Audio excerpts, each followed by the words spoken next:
Hablaremos hoy de la Revolución Cubana, pero no de la Revolución Cubana de Fidel Castro, sino de otra anterior.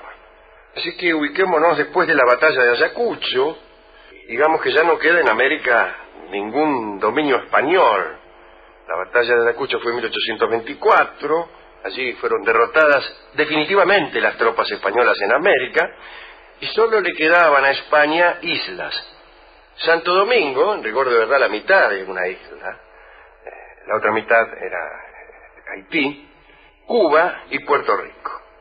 Las tropas que regresaban a España, derrotadas por Bolívar y por San Martín, pasaban por Cuba, hacían escala en Cuba. Y Cuba se había convertido en un refugio de soldados, pero también de piratas, de corsarios, de aventureros. Los ejércitos de la independencia, los ejércitos de Bolívar y San Martín, eran ejércitos de tierra firme, integrados mayormente por infantes o tropas de caballería. Casi no tenían flota y no tenían forma de hacerse a la mar para intentar la aventura de la independencia de Cuba. Los hacendados cubanos y los españoles de Cuba miraban con cierto terror a la República Libre de Haití, que se había independizado de Francia con la famosa revolución de Toussaint Louverture. Más de la mitad de la población cubana era negra, y de los 400.000 negros que había allí, 290.000 eran esclavos. De manera que recordaban lo que había pasado en Haití, una revolución bastante dura, ¿no? Y tenían cierto temor de que esto se repitiera. Los jóvenes, por su parte, soñaban en las glorias de Bolívar, pero de todos modos la independencia parecía lejana y difícil. Algunos pensaban en anexar la isla a los Estados Unidos, particularmente los norteamericanos. Bolívar y los mexicanos hacían circular el rumor de que se preparaba una invasión que solo se detendría si España accedía a reconocer la independencia de todas las nuevas naciones americanas. Pero en España las cosas están bravas, ¿eh? Ahí está el amigo Fernando VII, que presidía un régimen en ese momento bastante duro, bastante sangriento, había ejecuciones, por cualquier cosa ejecutaban a un tipo. En Cuba se refugiaron algunos liberales españoles, porque el brazo de Fernando no era tan largo, y en Cuba las cosas eran un poco distintas, y allí había algunos liberales de España que fueron a buscar otros vientos. Con respecto a Cuba, los que gobernaban España solo pensaban en un negocio que iba muy bien, que era el negocio de la esclavitud, ¿no? La propia viuda de Fernando se dedicaba, después que Fernando murió, naturalmente, si antes no era viuda, ¿no? Pero Fernando se murió mientras estábamos diciendo el inciso anterior. No somos nada. Y el caso es que la viuda de Fernando también se dedicaba a las expediciones de trata de esclavos, ¿no? Bueno, en todas estas circunstancias va surgiendo la idea de la rebelión. Cada tanto estalla una revuelta, y caso curioso, ¿no? En todas las rebeliones de la independencia cubana, al frente hay un poeta. Aparece primero Plácido, poeta negro, pero libre, que muere por la libertad de los esclavos allá por 1840 y tantos. Muere en el Garrote, el negro Plácido. Después Narciso López, es un aventurero, poeta, que también muere mal.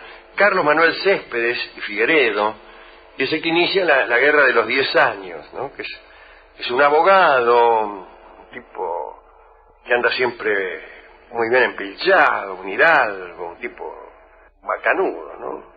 Es rico, es elegante, es poeta. Vive en Bayamo, se lanza a la guerra, y la guerra es muy feroz. En esos 10 años que duró la guerra, quedan 200.000 cadáveres en Cuba. España promete una paz generosa, pero no cumple. Y un día, por ejemplo, Céspedes, ya retirado del mando, va a enseñar a unos niños en una escuela de San Lorenzo. Lo sorprenden los españoles.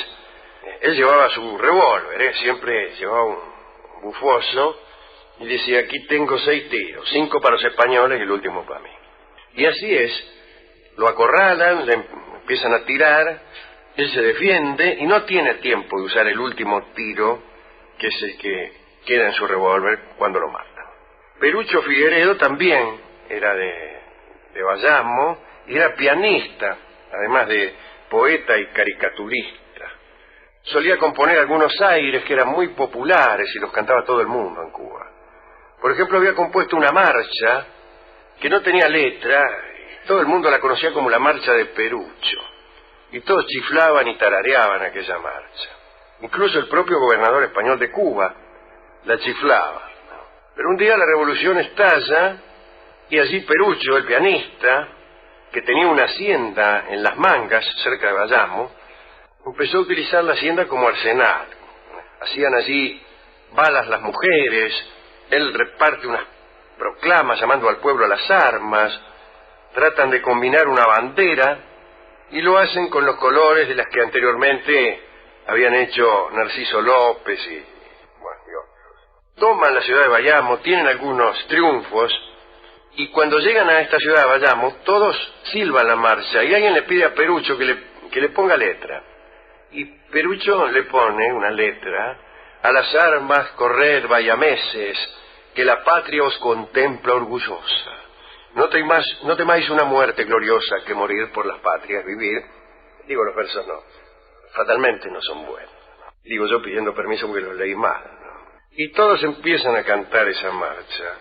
Y después viene la larga guerra, los reveses, la persecución. Ya derrotado y cercado por los enemigos, Perucho trata de suicidarse y se tira sobre un sable, pero las fuerzas le fallan, lo capturan y lo ejecutan. A todo esto, en Nueva York, en Florida, en Bogotá, en México, en Caracas, hay cubanos del exilio que sueñan con la libertad. En La Habana también está presente el espíritu de la revolución.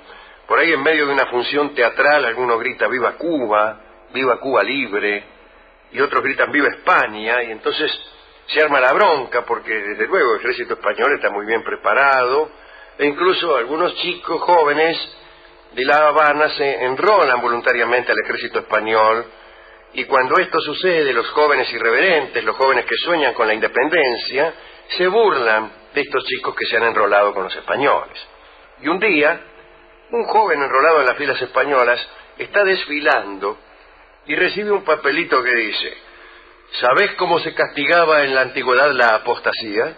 Entonces este joven voluntario del ejército español se queja a las autoridades, se queja a la policía, le muestra el papelito, descubren al autor del papelito, lo encarcelan, y el autor de aquel papelito es un chico que también es poeta y se llama José Martí. Lo meten en cana hasta que alguien lo saca, un alma piadosa, lo mandan al destierro, a España. Y allí en España Martí, que es muy enfermizo, pero que tiene un nervio interior muy especial, se hace querer, cosecha amistades y amores, y discute, y habla mucho de la revolución. Un día se entera de que han fusilado en La Habana a 8 estudiantes y que han metido en cana a otros 35, y hay algunos amigos de él entre ellos. Entonces Martí levanta la voz, pero no solamente lo hace en Madrid, sino que empieza una larga peregrinación. Allá por 1880, va primero a México, a Guatemala, pero básicamente a Nueva York, y su nombre ya es una bandera, hasta que llega el momento de actuar. Y ahí no se queda atrás tampoco, porque resulta que el tipo, vaya a saber cómo, porque sus medios eran escasos, consigue 3 barcos y los llena de municiones en el puerto de Nueva York. Como nunca falta un traidor, bueno, alguien lo vende y las autoridades norteamericanas confiscan las 3 naves, e incluso la policía comienza a perseguir a Martí, que rajas, dispara a caballo, ¿no? Y atraviesa como un fantasma el país, los Estados Unidos. Pero sigue conspirando y hablando con amigos.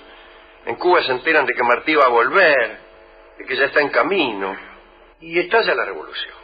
Y Martí se embarca a Cuba en un barco frutero, ahí en medio de los duraznos, las manzanas, qué sé yo. Y el 3 de mayo de 1895 se encuentra con Maceo y pide ser trasladado rápidamente al frente de batalla. No es que llegó ahí y se quedó sentado. Él quería estar codo a codo con los soldados, ¿no? Y el poeta, que además en todo este tiempo ha escrito un montón de obras. Todo este tiempo mientras yo hablaba, ¿no? Así como en la otra página, aprovechando que yo hablaba, se murió Fernando VII, en el transcurso de esta segunda parte, José Martí pues escribió El Diablo Cojuelo, Patria y Libertad, el Ismaelillo, ¿no? Las cosas esas dedicadas a los chicos, La Vindicación de Cuba, Cartas desde Nueva York, Versos Sencillos, todas esas obras de José Martí que conocemos. Pero bueno, este poeta insiste en batirse codo a codo con los guerreros, y en boca de dos ríos, el 19 de mayo de 1895, se lanza, pero casi de un modo suicida, a la carga, una carga loca y furiosa que termina con su muerte. Lo matan, lo dejan ahí ensangrentado, se lo llevan los enemigos en una parihuela, dentro de un cajón de madera sucia, como un trofeo de guerra a Santiago de Cuba, creyendo que le han ganado, ¿no? Pero no le han ganado. Los cantos de Martí siguieron viviendo, y Cuba encontró más tarde, bastante más tarde, su independencia. ¿Cómo fue esto de la independencia de Cuba? Y yo qué sé, ¿no? Intervinieron los Estados Unidos. Esto terminó con una guerra entre los Estados Unidos y España. En 1898 había un acorazado, el acorazado Maine, un acorazado americano ahí en La Habana, y lo hacen volar. Nunca se supo quién fue, o en todo caso no importó, porque Estados Unidos acusó a los españoles de ser responsables y le declararon la guerra a España, una guerra desigual, porque los recursos españoles eran muy pocos. España pidió la paz, fue inútil, hubo batallas, a pesar de ese pedido de paz. Finalmente se firma la paz en 1898 en París, y España pierde a Cuba, cuya independencia se declara, y pierde también Puerto Rico y Filipinas, que pasan a depender de los Estados Unidos. Pero, en verdad esa no es la independencia de Cuba, porque había un inciso, la enmienda Platt, creo que se llamaba, conforme a la cual Estados Unidos se reservaba el derecho de intervenir en el gobierno. Y el primer gobernador de la Tercera República, que así se llama este gobierno, es un norteamericano, y el segundo también. El primero se llamaba Brooke, el rostro. Y casi podría decirse que la independencia de Cuba no sucedió realmente hasta 1933, cuando Ramón Grau San Martín decreta la nulidad, deroga la enmienda Platt, que permitía a Estados Unidos intervenir en los asuntos.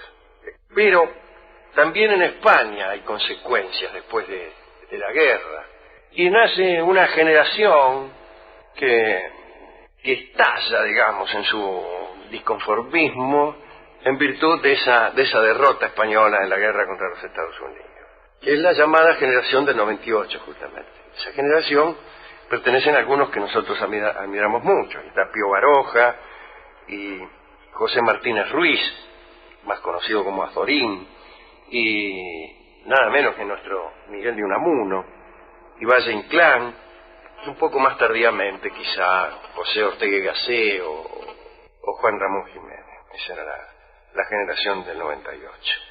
Esto es lo que quería decirle acerca de la trabajosa independencia de Cuba, que dio una revuelta tras otra y que aún así no fue consagrada de un modo tajante. Esto es lo que quería contar. Digo, para aquellos que dicen que no hablamos nunca de asuntos latinoamericanos. Bueno, ¿a quién quiere dedicar todo esto? Y a los ideólogos de la patria grande, Alejandro, si usted me permite, es decir, San Martín, Bolívar, Artigas, por nombrarlos como emblema, y ya que también, obviamente, los intelectuales y los poetas mucho hacen y mucho tienen que ver, y mucho se les teme también a los intelectuales en estas lides, a Andrea Chenier, a Víctor Hugo y a Miguel Hernández. Bueno, aquí nosotros hemos pensado cómo amueblar esta charla. Y yo recordaba el momento del exilio, cuando ese pibe, Martí, tiene que irse de Cuba, y entonces se me ocurrió un vals que de todos modos me gusta mucho y que se llama Te vi partir y que canta Hugo del Carril.